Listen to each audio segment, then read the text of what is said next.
Microsoft hitting an all-time high today and getting a price target increase at Wedbush to $150. That's ahead of earnings out next week. We've made it our call of the day. You don't need to be a rocket scientist to know that it's a favored stock on this desk. But because of the price target bump and the continued momentum behind it, I thought we would discuss it again. Microsoft, you own it?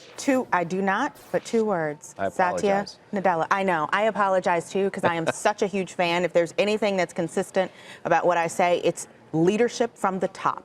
His migration from Microsoft into the cloud is just, I mean, I think my kids are going to think of, instead of it being clouds like in the air, they're going to know the cloud is the way that we're talking about it here, thanks to him and Microsoft. I love that the Tiger Woods references keep coming in as people, have been putting these upgrades on since Tiger won the Masters.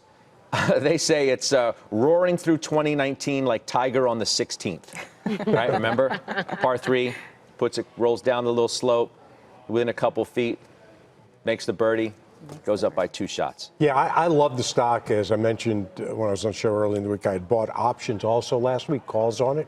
I had sold some of those calls because they did quite well in a short period of time.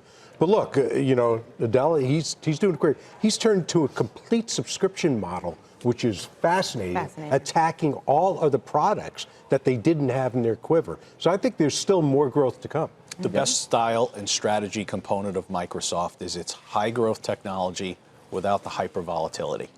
And if you own it, which I do, it's been very easy to own this stock from the mid-60s, which is where I own it from. And for other portfolio managers, you do not have the hyper volatility. You have a phenomenal management team.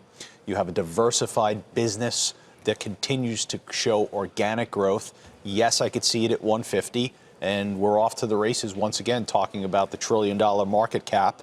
Apple, I think, is 960. You've got Microsoft around 940, and they're both headed there. You call this? Do you look at this as a great turnaround story? Is it turnaround the right word? I mean, I'm just curious as to how the desk views this. It's not like the company was doing bad. The stock, though, was so stuck in the mud for so long. They were so tied to one particular part of the business.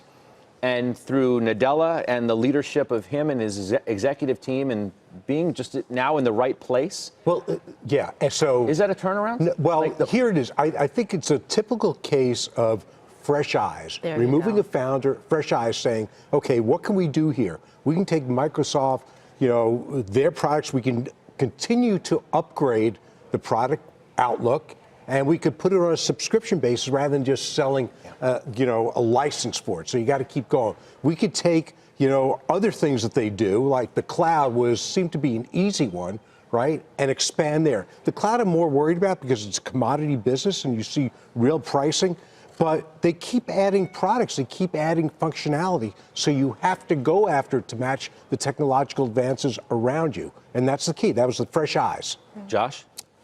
Yeah, I think that you own it. I can't even remember. Well, the whole country owns it. It's like the second biggest stock in the world. It's in every index, in every ETF. I don't have an individual overweight to it. I wish I did. Can't own everything. But I think that's exactly right. Fresh eyes, and I think you can't call it a turnaround because when Ballmer was running it, earnings actually tripled from when he took over in 2000 to when he left. So that's not really a turnaround. The problem, the takeaway for investors is what price you paid. If you bought it in 1999, 2000, you paid 70 times earnings for Microsoft. And it had to get all the way down to 12 times earnings before there was an opportunity. So it tripled earnings, but the multiple was so high that it almost didn't matter. They were doing everything that they could think of to juice the stock price. They even did one of the biggest one-time dividends in market history, and the stock yawned. So what really had to happen, to Steve's point, somebody new had to come in and say, okay, what are our traditional strengths? How can we keep those and play to that strength? But then what are all the new things that we should be doing? And Ballmer is entrenched. He can't do it. He can't undo a lot of his old projects that didn't work. It's the same reason why you don't let a surgeon fix his own error. You need a new surgeon to come in because the other guy's going to look for the scalpel he left inside of you, not fix the problem. So that's what's happened here. There are other corporate stories just like it. I do think Disney is a really good parallel. Stock could not get out of its way. And then all of a sudden they said we need to reinvent the entire thing. To Iger's credit, he didn't need to be replaced. What he needed was 2 years in the trenches to figure out the next level. In the case of Microsoft, they did need a new guy. That stock, by the way, went from, what did you say, 116 was when you talked about it a couple of weeks ago? Diz? Disney? Diz. Yeah, it's a re-rating. 132. Yeah, it's a re-rating. 132 and change. Yeah, because earnings are not going to grow to that extent. In fact, they're going to burn a lot of money building this out and marketing it and doing programming. So this is a re-rating. This is people saying, if I'm paying 65 times for Netflix, then maybe Disney shouldn't be 15 times. Yeah. It's also scarcity. I mean, there's really a scarcity of stories like this that you can buy, take advantage of over the top. And this is one. And to your point, by the way, Microsoft was very much at the mercy of how many gray boxes people were buying from Compaq and Dell.